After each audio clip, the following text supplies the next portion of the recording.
Video में हम क्षितिज भाग 2 जो कक्षा 10 का है पाठ 15 स्त्री शिक्षा के विरुद्ध कुतर्थों का खंडन, जिसके लेखक है श्री महावीर प्रसाद द्विवेदी जी। तो उसका हम संक्षिप्त परिचय पहले देंगे, फिर उसके बाद पाठ का सारांश देखेंगे, फिर प्रश्न उत्तर का अभ्यास करेंगे।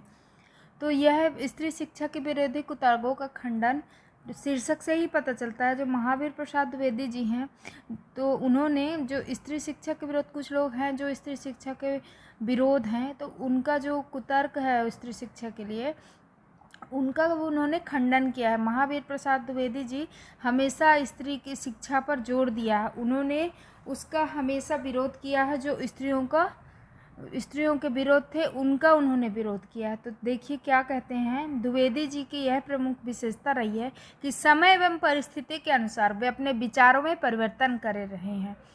जैसे लड़कियों की शिक्षा के प्रश्न पर उनके विचार एवं तर्क सकारात्मक थे, हमेशा पॉजिटिव थे। उनकी मान्यता थी कि लड़कियों की शिक्षा प्रारंभिक काल से ही आवश्यक थी, जिसे समय समय पर कुछ प्रखर प्रबुद्ध लोगों द्वारा अनुभव किया जाता रहा है। उनका लेख स्त्री शिक्षा विरोधी कुतर्कों का खंडन एक शोधपरक लेख है। इसमें उन्होंने परंपराओं के सुधार को आवश्यक माना है, साथ ही नारी शिक्षा की आवश्यकता पर उन्होंने विशेष बल दिया, विशेष जोर दिया है। इस पाठ से उनकी प्रखर तार्किक क्षमता का भी पता चलता है। लेख का सार इस प्रकार है, आगे बढ़ेंगे हम।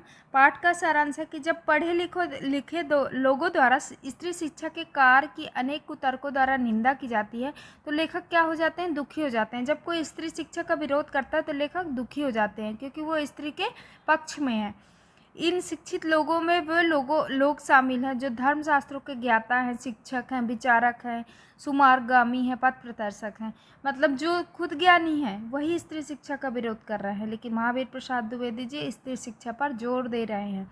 लेखक का विचार है कि संस्कृत के नाटकों में पढ़ी लिखी या कुलीन स्त्रियों को गंवारों की भाषा का प्रयोग करते दिखाया गया है। स्त्रियों को शिक्षित करना अनर्थकारी समझा गया है।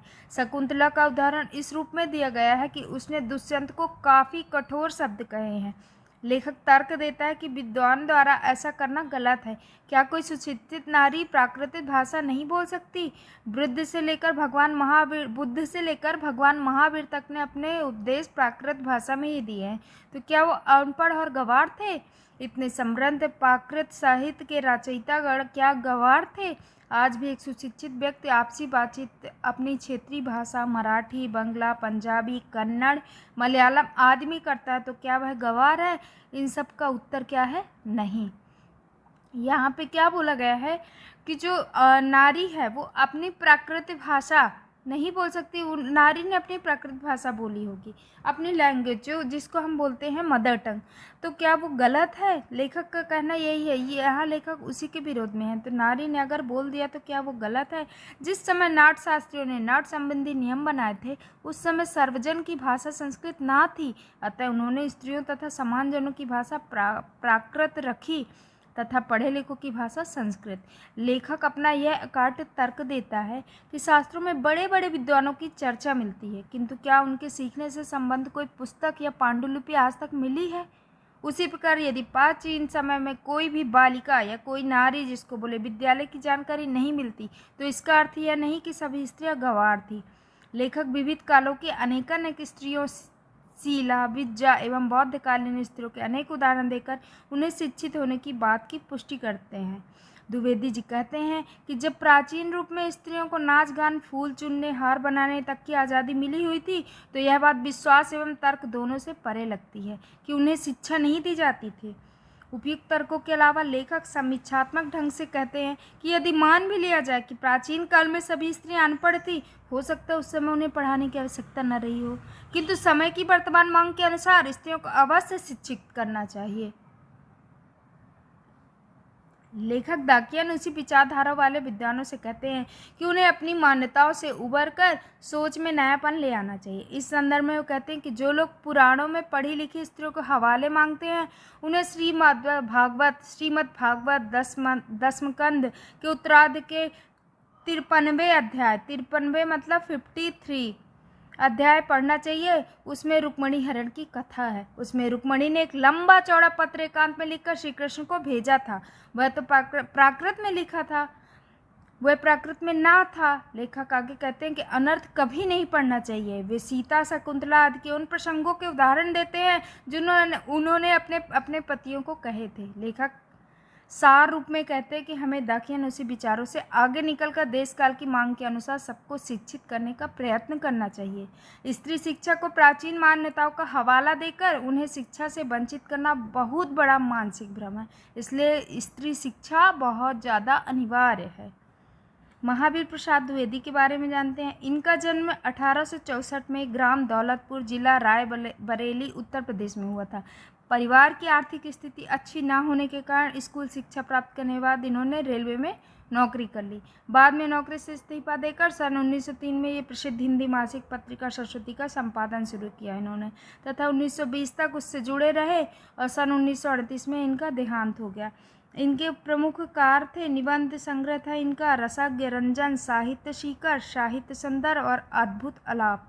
इनकी अन्य कृतियाँ थीं संपत्ति शास्त्र, महिला मोद, आध्यात्मिकी, और इनकी कविताएं थी द्विवेदी काव्य माला। तो प्रश्नाभ्यास करेंगे हम। पहला प्रश्न है कि कुछ पुरातन पंथी लोग स्त्रियों की शिक्षा के विरोधी थे। द्विवेदी जी ने क्या क्या तर्क देकर स्त्री शिक्षा का समर्थन किया? तो हम बताएंगे कि कुछ पुरातन पंथी लोग स्त्री शिक्षा के विरोधी थे। द्विवेदी जी ने अनेक तर्कों द्वारा उनके विचारों का खंडन किया, उनका विरोध किया। कैसे? पहला क्या किया उन्होंने? प्राचीन काल में स्त्रियां शिक्षा ग्रहण कर सकती थीं। सीता, शकुंतला, रुक्मिणी आदि महिलाएं इसका उदाहरण है। वेदों पुराणों में इसका प्रमाण भी मिलता है कि ये लोग भी शिक्षा ग्रहण की थी। दूसरा है प्राचीन युग में अनेक पदों की रचना भी स्त्री ने की है। तीसरा है यदि गृह कला स्त्रियों की शिक्षा का ही परिणाम है तो मर्दों की शिक्षा पर भी प्रतिबंध लगाना चाहिए, क्योंकि चोरी, डकैती, रिश्वत लेना, हत्या जैसे दंडनीय अपराध भी मर्दों की शिक्षा का ही परिणाम है। चौथा है जो लोग कहते हैं कि पुराने ज़माने में स्त्रियाँ नहीं पढ़ती थी, वे या तो इतिहास से अनभिज्ञ हैं या फिर समाज के लोगों को धोखा देते हैं, मतलब वो अच्छी तरह से जानते नहीं हैं अपने पुरानी बातें। पांचवा है अगर ऐसा था भी कि पुराने ज़माने में स्त्रियों की शिक्षा पर रोक थी तो उस समय नियम को हमें तोड़ देना चाहिए, क्योंकि समाज की उन्नति में बाधक है और हमेशा बाधक रहेगा। क्वेश्चन दूसरा है कि स्त्रियों को पढ़ाने से अनर्थ होते हैं। कुतर्कवादियों की इस दलील का खंडन द्विवेदी जी ने कैसे किया? अपने शब्दों में लिखिए। तो द्विवेदी जी यहाँ पे क्या जवाब दे रहे हैं? द्विवेदी जी ने कुतर्कवादियों की स्त्री शिक्षा विरोधी दलीलों का जोरदार खंडन किया है। अनर्थ स्त्रियों द्वारा होते हैं तो पुरुष भी इसमें पीछे नहीं है, अतः पुरुषों के भी विद्यालय बंद कर दिए जाने चाहिए। दूसरा तर्क यह देते हैं कि शकुंतला का दुष्यंत को कुवचन कहना या अपने परित्याग पर सीता का राम के प्रति क्रोध दर्शाना उनकी शिक्षा का परिणाम न होकर उनकी स्वाभाविकता थी। तीसरा तर्क व्यंग्यपूर्ण तर्क है। स्त्रियों के लिए पढ़ना कालकूट और पुरुषों के लिए पीयूष का घूंट। ऐसी दलीलों और दृष्टांतों के आधार पर कुछ लोग स्त्रियों को अनपढ़ रखकर भारतवर्ष का गौरव बढ़ाना चाहते हैं। क्वेश्चन तीसरा है कि द्विवेदी जी ने स्त्री शिक्षा विरोधी कुतर्कों का खंडन करने के लिए व्यंग का सहारा लिया है, जैसे यह सब पापी पढ़ने का अपराध है, ना वो पढ़ती ना वे पूजनीय पुरुषों का मुकाबला करती। आप ऐसे अन्य अंशों को निबंध से छांटकर समझिए और लिखिए। तो हम क्या बताएंगे कि स्त्री शिक्षा से संबंधित कुछ व्यंग जो द्विवेदी जी द्वारा किया गया है वो यह है कि स्त्रियों को पढ़ना कालकूट और पुरुषों के लिए पीयूष का घूंट। ऐसी दलीलों और दृष्टांतों के आधार पर लोग स्त्रियों को अनपढ़ रखकर भारतवर्ष का गौरव बढ़ाना चाहते हैं। दूसरा है स्त्रियों का किया हुआ अनर्थ यदि पढ़ाने का ही परिणाम है तो पुरुष का क्या किया हुआ अनर्थ भी उनकी विद्या और शिक्षा का ही परिणाम समझना चाहिए। तीसरा है आर्यपुत्र, शाबाश, बड़ा अच्छा काम किया जो मेरे साथ गंधर्व विवाह करके मुकर गए। नीति, न्याय, सदाचार और धर्म की आप प्रत्यक्ष मूर्ति हैं। चौथा, अग्नि की पत्नी अत्रि की पत्नी धर्म पर व्याख्यान देते समय घंटों पांडित्य प्रकट करें। गार्गी बड़े बड़े ब्रह्मवादियों को हरा दे। मंडन मिश्र का सहधर्मचारिणी शंकराचार्य के छक्के छुड़ा दे। गजब, इससे अधिक भयंकर बात और क्या हो सकेगी। पांचवा, जिन पंडितों ने गाथा, सप्तशती, सेतुबंध महाकाव्य और कुमार पालचरित आदि ग्रंथ प्राकृत में बनाए हैं वे यदि अनपढ़ और गवार होते ना तो हिंदी के प्रसिद्ध अखबार का संपादक को इस जमाने में अनपढ़ और गवार कहा जा सकता है, क्योंकि वह अपने जमाने में प्रचलित भाषा में अखबार लिखता है। क्वेश्चन 4 है कि पुराने समय में स्त्रियों द्वारा प्राकृत भाषा बोलना क्या उनके अनपढ़ होने का सबूत है? पाठ के आधार पर स्पष्ट कीजिए। तो पुराने ज़माने की स्त्रियों द्वारा प्राकृत में बोलना उनके अनपढ़ होने का प्रमाण नहीं है, क्योंकि बोलचाल की भाषा प्राकृत ही थी, जिसे सुशिक्षित द्वारा बोला जाता था। हर कोई बोलता था उसको। जिस तरह आज हिंदी जनसाधारण की भाषा है, यदि हिंदी बोलना और लिखना अनपढ़ और अशिक्षित होने का प्रमाण है, तो उस समय प्राकृत बोलने वाले भी अनपढ़ या गंवार नहीं हो सकते। इसका एकमात्र कारण यही है कि प्राकृत उस समय की साधारण ही की भाषा थी। अतः उस समय की स्त्रियों का प्राकृत भाषा में बोलना उनके अनपढ़ होने का सबूत नहीं है, क्योंकि उस समय यही भाषा चलती थी। क्वेश्चन 5 है कि परंपरा के उन्हीं पक्षों को स्वीकार किया जाना चाहिए जो स्त्री पुरुष समानता को बढ़ाते हैं। तर्क सहित उत्तर दीजिए। तो हम क्या बताएंगे कि परंपराएं मानव जीवन को सुंदर व सुखमय बनाने के लिए होती हैं। प्रकृति ने मानव को स्त्री और पुरुष 2 वर्गों में विभाजित किया है। सृष्टि में दोनों की समान भागीदारी है। प्रकृति की ओर से कोई भेदभाव नहीं किया जाता और ना ही किया गया है। स्त्री हर क्षेत्र में पुरुषों की बराबरी कर रही है। स्त्री पुरुष परस्पर मिलकर परिवार और समाज को बेहतर बना सकते हैं। इस कारण दोनों का प्रत्येक क्षेत्र में समान योगदान होता है। जहाँ तक परंपरा प्रश्न है, तो परंपराओं का स्वरूप पहले से बदल गया है। परंपरा के उन्हीं पक्षों को स्वीकार किया जाना चाहिए जो स्त्री पुरुष की समानता को बढ़ावा देते हैं। क्वेश्चन 6 है कि तब की शिक्षा प्रणाली और अब की शिक्षा प्रणाली में क्या अंतर है, स्पष्ट करें। तो देखिए, तब की शिक्षा प्रणाली और अब की शिक्षा प्रणाली में तो जमीन आसमान का अंतर है। कैसे? पहले की शिक्षा प्रणाली और आज की शिक्षा प्रणाली में बहुत परिवर्तन आया है। तब की शिक्षा प्रणाली में स्त्रियों को शिक्षा से वंचित रखा जाता था। पहले शिक्षा प्राप्त करने के लिए विद्यार्थियों को गुरुकुल में रहना जरूरी था, परंतु आज शिक्षा प्राप्त करने के लिए विद्यालय है। पहले शिक्षा एक वर्ग तक सीमित थी, लेकिन आज किसी भी जाति के तथा वर्ग के लोग शिक्षा प्राप्त कर सकते हैं। आज एक ही स्कूल में हर जाति के बच्चे पढ़ते हैं। आज की शिक्षा प्रणाली में स्त्री पुरुषों की शिक्षा में अंतर नहीं किया जा सकता। पहले की शिक्षा में जहां जीवन मूल्यों की शिक्षा पर बल दिया जाता था, वहीं आज व्यावसायिक तथा व्यवहारिक शिक्षा पर बल दिया जाता है। गुरु परंपरा भी लगभग समाप्त सी हो चली है। रचना और व्यक्ति के आधार पर 7वां क्वेश्चन है कि महावीर प्रसाद द्विवेदी का निबंध उनकी दूरगामी और खुली सोच का परिचायक है। कैसे? तो हम बताएंगे कि महावीर प्रसाद द्विवेदी जी ने अपने निबंध स्त्री शिक्षा के विरोधी कुतर्कों का खंडन में स्त्रियों की शिक्षा के प्रति अपने विचार प्रकट किए हैं, उनकी शिक्षा पर बल दिया है। उस समय समाज में स्त्री शिक्षा पर प्रतिबंध था। इस निबंध में द्विवेदी जी ने स्त्रियों के भी पढ़ने लिखने का जोरदार समर्थन किया। स्त्री शिक्षा के विरोधियों के सभी कुतर्कों का उन्होंने बहुत ही कड़े शब्दों में खंडन किया है।